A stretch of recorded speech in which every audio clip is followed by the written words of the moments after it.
Welcome to iDream media. So ఇది season దగ్గు జలుబు జ్వరాలు అనేవి వేధిస్తూ ఉన్నాయి. కఫానికి సంబంధించిన ఇష్యూస్ని తగ్గించుకోవడానికి హోమ్ రెమెడీస్ చాలా బాగా పనిచేస్తాయి. సో ఈ దగ్గుని పూర్తి స్థాయిలో తగ్గించుకోవాలంటే సో ఇంట్లో దొరికే పదార్థాలతోనే ఒక చక్కటి సిరప్ని తయారు చేసుకోవచ్చు. మరి దానికి కావాల్సిన పదార్థాలు ఏంటి, తయారీ విధానం ఏంటి, వివరాలు తెలుసుకుందాం.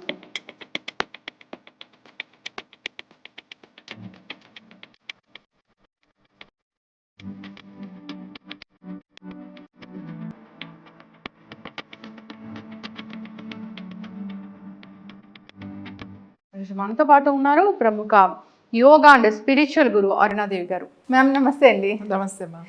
మ్యామ్ సీజన్ ఇది ఫ్లూ సీజన్. దగ్గు జలుబు జ్వరాలు అయితే అసలు కామన్గా కనిపిస్తూ ఉన్నాయి. కఫం అనేది పట్టేస్తూ ఉంది, దగ్గు వేధిస్తూ ఉంది. 90 days కూడా దగ్గు తగ్గట్లేదు, మొండి దగ్గు ఉందని చెప్తూ ఉన్నారు. అయితే జనరల్గా ఎవరైనా మీ దగ్గరకు వచ్చినప్పుడు వేదిక్ న్యూట్రిషన్ కూడా చదువుకున్నారు కాబట్టి దానికి సంబంధించిన ఈ యోగిక్ డైట్లు ఇలాంటివి చెప్తూ ఉంటారు. హోమ్ రెమెడీస్ అయితే చాలా చక్కగా పనిచేస్తాయని చెప్తూ ఉంటారు. సో అయితే ఈ దగ్గుకి ఈ కఫం పూర్తిగా తగ్గడానికి, ఊపిరితిత్తులు క్లియర్ అవ్వడానికి ఒక సిరప్ అన్నారు. అది ఏంటి, దానికి కావాల్సిన పదార్థాలు ఏంటి? నువ్వు కరెక్ట్గా చెప్పావు, ఇది సిరప్ అని చెప్పేసి. ఎందుకంటే మన ఆ పదార్థాలన్నీ కలిపిన తర్వాత దాని నుంచి వచ్చిన సిరప్పే తీసుకుంటాం. ఇది ఇట్స్ నాట్ ఏ రెమెడీ, లేకపోతే చిట్కా అట్లా కాదు. It's a proper medicine.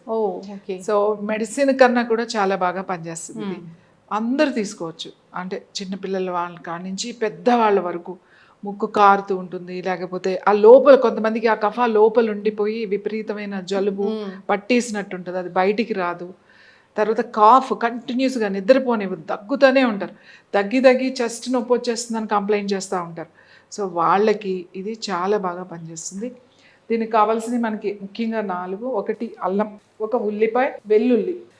వెల్లుల్లిపాయ మొత్తం అవసరం లేదు మనకి, జస్ట్ కొంచెం చేస్తున్నాం కాబట్టి 2-3 వేసుకుంటాం అంతే, ఎక్కువ అవసరం లేదు. ఇట్లా 2 రెబ్బలు, ఇది సరిపోతుంది మనకి. తేనె, ఈ 4 దాంతో చాలా బాగా తగ్గించుకోవచ్చు. ఈవెన్ ఆస్తమా ఉన్నప్పుడు కూడా, ఆస్తమా వచ్చేదానికి కూడా. ఇప్పుడు ఏం చేయాలంటే ఫస్ట్ మనం అల్లం తీసుకుందాం. ఒక 1 inch ఉంది ఇది అల్లం ముక్క. చిన్న చిన్న ముక్కలు కట్ చేసుకుందాం. చాలా చిన్న ముక్కలు కోసుకుంటే, ఎందుకంటే మనం ఒకదానికోటి లేయర్ లాగా వేస్తామన్నమాట. చాలా చిన్న ముక్కలు ఇట్లా. ఓకే, ఇవి పక్కన పెట్టుకుందాం. తర్వాత ఏం చేద్దామంటే 2 వెల్లుల్లిపాయ, ఎందుకంటే ఘాటుగా ఉంటుంది. నాకు ఎక్కువ ఘాటుగా ఉంది అని అనుకున్న వాళ్ళు ఒకటే వేసుకోవచ్చు. కానీ మనం చేసే ఈ మెజర్మెంట్కి 2 వెల్లుల్లిపాయ రెబ్బలు. సో వెల్లుల్లిపాయ అనగానే అల్లం కూడా యాంటీ బ్యాక్టీరియల్, యాంటీ ఫంగల్ గుణాలు చాలానే ఉంటాయి. అవును, మనకి జింజర్లో, అల్లంలో యాంటీ ఇన్ఫ్లమేషన్ ఉంటుంది. అవును, పెయిన్ కిల్లర్ లాగా పనిచేస్తుంది, ఇన్ఫెక్షన్ తగ్గిస్తుంది. సో ఇవి మనం 2 వెల్లుల్లిపాయ ముక్కలు కోసుకున్నాం. ఇప్పుడు మనం ఉల్లిపాయ ఒకటి తీసుకుందాం. ఇట్లా పొలిచి నా ఉల్లిపాయ ఇటు కట్ చేసేసాం కదా, దీన్ని కూడా చిన్న ముక్కలు. మనం మామూలుగా కూరలకు కోసుకుంటారు కదా, సేమ్ అంతే.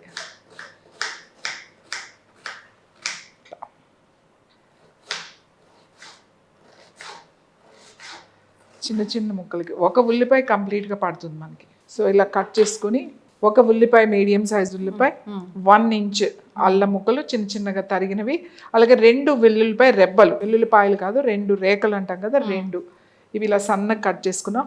ఇప్పుడు ఏం చేద్దామంటే మనం ఇట్లా గ్లాస్ దాంట్లోనే వేసుకోవాలి. స్టీల్ దాంట్లోనూ అట్లా వేరే దాంట్లో కాకుండా ఒక గ్లాస్ జార్ కానీ మూత ఉన్న దాంట్లో చక్కగా ఫస్ట్ ఏం చేయాలంటే ఇట్లా ఒక లేయర్ ఉల్లిపాయ వేసేసుకోవాలి. ఓకే, తర్వాత అల్లం ముక్కలు వేసుకోవాలి. ఇలా కొంచెం వేసుకోవాలి. తర్వాత మనం వెల్లుల్లిపాయ ముక్కలు వేసుకోవాలి. ఓకే, ఇప్పుడు కొంచెం తేనె, ఇట్లా తేనె. ఓకే, మళ్ళీ ఉల్లిపాయ ముక్కలు,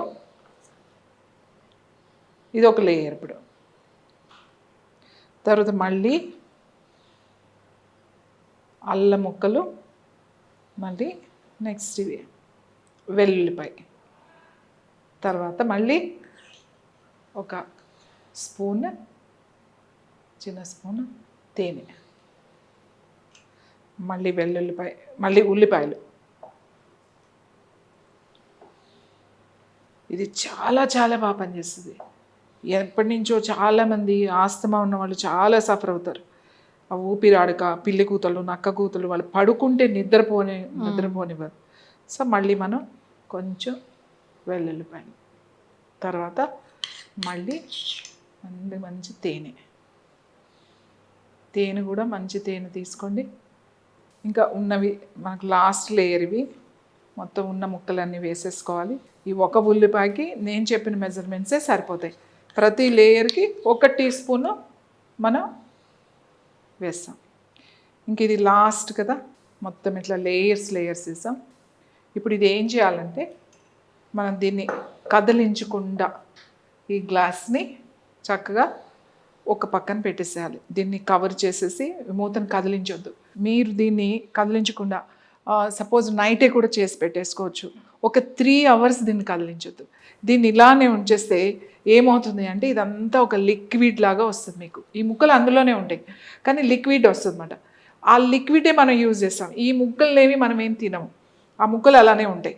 ఏదైతే అదంతా వాటర్, ఈ ఉల్లిపాయలో ఉన్న రసం, ఈ తేనె, ఆ అల్లంలో ఉన్నది, తర్వాత ఆ వెల్లుల్లిపాయలో ఉన్నది అంతా కూడా మంచిగా దీన్ని మనం కదిలించకుండా అలా పెట్టేసేయాలి. ఒక 3 అవర్స్ పెట్టేస్తే ఆ లిక్విడ్ వస్తుంది మంచిగా. అప్పుడు దాన్ని 3 గంటల తర్వాత దాన్ని కొంచెం ఇట్లా అని ఒక స్పూన్, అంటే ఆ లిక్విడ్ వచ్చిన లిక్విడ్ని ఇలా స్పూన్తో తీసుకుని తాగాలి. ఓకే. ఈ ముక్కల్ని ఏం తినొద్దు. ఇది మీకు పాడవకుండా ఖచ్చితంగా 2-3 రోజులు ఉంటుంది. ఒకవేళ ఎవరైనా ఎక్కువ రోజులు ఉండాలి అని అనుకుంటే ఫ్రిడ్జ్లో పెట్టచ్చు. కానీ ఫ్రిడ్జ్లో పెడితే ఫ్రిడ్జ్లో నుంచి తీసిన వెంటనే తాగకూడదు. మళ్ళీ మన రూమ్ టెంపరేచర్ వచ్చిన తర్వాత మాత్రమే సిరప్ తాగాలి. మీరు ఎప్పటికప్పుడు ఇది ఫ్రెష్గా చేసుకోవచ్చు. ఇదేం పెద్ద పనేం కాదు కదా. ఇప్పటికే ఇది ఫామ్ అవుతున్నట్లు అనిపిస్తుంది. కొంచెం ఇంకొక మీకు 2 అవర్స్ అయితే 3 అవర్స్కి మీకు మంచి లిక్విడ్ వచ్చేస్తుంది అన్నమాట. ఇది ఏమీ లేదు. మీరు చక్కగా రాత్రి పడుకునేటప్పుడు ఒక 2 స్పూన్లు, పొద్దున్న లేవగానే 2 స్పూన్లు, మధ్యాహ్నం భోజనానికి 1 అరగంట ముందు 2 స్పూన్లు ఇలా తాగి పడుకుంటే నైట్ బాగా దగ్గొచ్చి మీకు అసలు నిద్రపోలేకపోతున్నారు, మధ్యలో మెలకు వచ్చేసింది అనుకోండి, లేచి మళ్ళీ ఆ లిక్విడ్ని 2 స్పూన్లు తీసుకుంటే, టీ స్పూన్తో తీసుకుంటే మీకు రిలీఫ్ వస్తుంది, పడుకుంటారు. పిల్లలకి కూడా ఇది మంచిదే. పిల్లలకి కాకపోతే ఏంటంటే ఎక్కువ 2 స్పూన్లు ఇవ్వకండి. చిన్నపిల్లలు అయితే 1 స్పూన్ ఇవ్వండి. పెద్దవాళ్ళు అయితే 2 స్పూన్లు తీసుకోండి. అది సివియారిటీని బట్టి. బాగా ఎక్కువ ఉందనుకోండి ఇంకొకసారి ఎక్కువ తీసుకోవచ్చు. ఇందులో మీకు ఏమి నష్టం ఏమి లేదు. ఇవి మాత్రం ఈ ముక్కలు నమలడం తినడం మంచిది కదా అని అట్లా చేయకండి. ఆ జ్యూస్ మాత్రమే, ఆ సిరప్ మాత్రమే మీరు తీసుకోవాలి. యాక్చువల్లీ ఇది ఎక్సలెంట్ కాఫ్కి, కోల్డ్కి, ఆస్తమా ఉన్న వాళ్ళకి చాలా బాగా పనిచేస్తుంది. ఇది చాలా చాలా చాలా పాత రెసిపీ, ఏన్షియంట్ రెసిపీ అయితే. చాలా మంది అంటే నా దగ్గర వచ్చిన స్టూడెంట్స్కి నేను ఇదే చెప్తా ఉంటాను. చాలామంది ఆస్తమా ఉన్న వాళ్ళకి ఊరికే కోల్డ్ వస్తుందండి, బాగా తరచూ పిల్లలు కూడా అస్తమాను కోల్డ్ అంటాడు, ఇట్లాంటి వాళ్ళకని చెప్తా ఉంటాను. చాలామంది నన్ను ఏమడుతారంటే మేము ఆనియన్ తినమండి, గార్లిక్ తినము, మరి ఇది ఎలా తీసుకోవాలి అని అంటారు. ఇది మెడిసిన్ అండి. ఇది మీరు ఈ ఉల్లిపాయలు ఏమి నవలాల్సిన అవసరం లేదు. దాని నుంచి వచ్చే జ్యూస్ అందులో కలుస్తుంది కాబట్టి మనకి ఏం వచ్చే నష్టం అయితే ఏమీ లేదు. ఇది ఒక మెడిసిన్లా తయారవుతుంది, అందరూ కూడా తీసుకోవచ్చు. ఇది దీనివల్ల ఎటువంటి సైడ్ ఎఫెక్ట్స్ కానీ అలాంటి ఏమీ ఉండవు. మీకు వేడి చేయడమో లేకపోతే ఇంకా అట్లాంటిది ఏమీ ఉండదు. పరిగడుపుని తీసుకోవాలి అట్లా టైమింగ్స్ ఏమైనా ఉంటాయి? అదే ప్రొద్దునే మనం లేచిన తర్వాత కొంచెం వాటర్ అది తాగుతాం కదా, తర్వాత 2 స్పూన్లే తీసుకోవాలి. అలాగే మధ్యాహ్నం భోజనం ఇంకొక అరగంట ముందు మళ్ళీ 2 స్పూన్లు, రాత్రి మళ్ళీ 2 స్పూన్లు, భోజనం అయిన తర్వాత అయినా పడుకునే ముందైనా తీసుకోవచ్చు. ఎక్కువ ఉంటే 3 పూట్ల, కొంచెం ఉందనుకోండి ప్రొద్దున సాయంకాలం తీసుకుంటే సరిపోతుంది. మనకి సివియారిటీ తగ్గుతున్న కొద్దీ ఇది తీసుకునే డోసేజ్ కూడా తగ్గుతూ వస్తుంది. ఒకవేళ ఎక్కువగా ఉన్నప్పుడు ఈ డోసేజ్ మనం పెంచుకుంటూ వెళ్తాం. ఖచ్చితంగా మ్యామ్, చాలా చక్కగా చెప్పారు. సో నిజంగా ఇప్పుడే ఫామ్ అవుతూ ఉంది ఆ లిక్విడ్ అనేది. సో 1 or 2 అవర్స్ అయితే కనుక ఎక్కువ క్వాంటిటీ అనేది వస్తుంది. సో మనం రేపు పొద్దున తీసుకోవాలి అంటే నైట్ ప్రిపేర్ చేసి పెట్టుకుంటే మంచిది. 1 or 2 days ఉంటుంది. మనం ఫ్రిడ్జ్లో స్టోర్ చేసుకుంటే మార్నింగ్ కూడా ప్రిపేర్ చేసిస్తే మీకు ఈవినింగ్ మధ్యాహ్నానికి ఆఫ్టర్నూన్ కల్లా మీకు లిక్విడ్ అయిపోతుంది, ఇదంతా లిక్విడ్ వచ్చేస్తుంది మీకు. ఖచ్చితంగా మ్యామ్, చాలా చక్కగా చెప్పారు. ఇదొక రెమెడీ కాదు, ఇదొక మెడిసినే అని చెప్పారు. సో ఆస్తమా ఉన్న వాళ్ళకి, ఊపిరాడనట్లు ఫీలింగ్ ఉన్న వాళ్ళకి, దగ్గు జలుబు వేధిస్తున్న వాళ్ళకి ఇది చాలా చక్కటి మెడిసిన్ లాగా పనిచేస్తుంది. సో న్యాచురల్ ఇంగ్రీడియంట్స్, దీంట్లో ఎటువంటి కెమికల్ బేస్డ్ అలాంటివి లేవు, ఇంట్లో దొరికేవే. సో సపరేట్గా దీన్ని కొని తెచ్చుకోవాల్సిన పని లేదు. హనీ అంటే హనీ యాంటీ ఆక్సిడెంట్స్ ఎక్కువగా ఉంటాయి, యాంటీ ఇన్ఫ్లమేటరీ గుణాలు ఉంటాయి. సో దీనిలో వాడిన అన్నీ కూడా ఇమ్యూన్ బూస్టర్గా కూడా పనిచేస్తాయి. రెసిస్టెన్స్ పవర్ పెరుగుతుంది. ఊరికే తరచూ జలుబు చేసే వాళ్ళకి, తరచూ తుమ్ములు వచ్చే వాళ్ళకి, అలర్జీస్ ఉన్న వాళ్ళకి, ఆస్తమా ఉన్న వాళ్ళకి, బ్రీతింగ్ ప్రాబ్లమ్స్ ఉన్న వాళ్ళకి అందరికీ కూడా ఈ రెసిపీ, ఈ సిరప్ అనేది చాలా బాగా ఉపయోగపడుతుంది. ఎస్, ఖచ్చితంగా మ్యామ్, చాలా చక్కగా చెప్పారు. సో ఇలాంటిది ఇంట్లో ఈజీగా తయారు చేసుకోవచ్చు. దగ్గు మందులు అలాంటివి అన్నీ కూడా తీసుకొని ఆ డ్రౌజీ ఫీలింగ్ కన్నా ఇదైతే చాలా చక్కగా పనిచేస్తుంది. పూర్తి స్థాయిలో కూడా తగ్గిపోతుంది దగ్గు జలుబు ఏదైనా ఉంటే కనుక. చక్కటి ఇన్ఫర్మేషన్ మ్యామ్, అందరూ కూడా దీన్ని వాడుకోవాలని కోరుకున్నాం. ధన్యవాదాలు.